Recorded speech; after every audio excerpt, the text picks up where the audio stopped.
এবার বৈধ ভোটারদের ভোটার তালিকা থেকে নাম ডিলিট করা হয়েছে তার জন্য নিজে পথে নামবেন মুখ্যমন্ত্রী মমতা ব্যানার্জি। কলকাতা ধর্মতলায় ধর্নায় বসবেন আগামী ৬ মার্চ দুপুর থেকে, জানালেন অভিষেক ব্যানার্জি।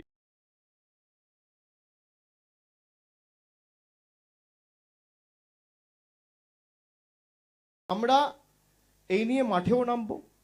৬ তারিখ মেট্রো চ্যানেলে মমতা বন্দ্যোপাধ্যায় নিজে এই নিয়ে প্রতিবাদ কর্মসূচি নিয়েছে। তিনি অবস্থান বিক্ষোভ এবং ধর্নায় দুপুর ২টো থেকে নিজে বসবেন। তারপরে পরবর্তী কর্মসূচি তিনি অ্যানাউন্স করবেন। ৬ তারিখ, আগামী ৬ তারিখ মেট্রো চ্যানেলে, মানে স্প্ল্যানেড ইস্ট, যেখানে মমতা বন্দ্যোপাধ্যায় অনশন করেছিলেন, সেই একই জায়গায় আমরা অলরেডি দলের তরফ থেকে একটা চিঠি অথরিটিসদের কাছে জমা করেছি।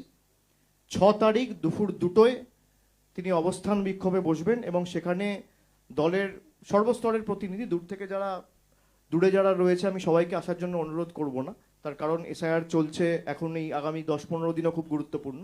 কিন্তু কলকাতার আশেপাশে পার্শ্ববর্তী জেলায় যারা রয়েছেন তারা আসবেন নিজের এলাকা সামলে, এবং পরবর্তী দলের কর্মসূচি ৬ তারিখ সেখান থেকে মমতা বন্দ্যোপাধ্যায় নিজে ঘোষণা করবেন।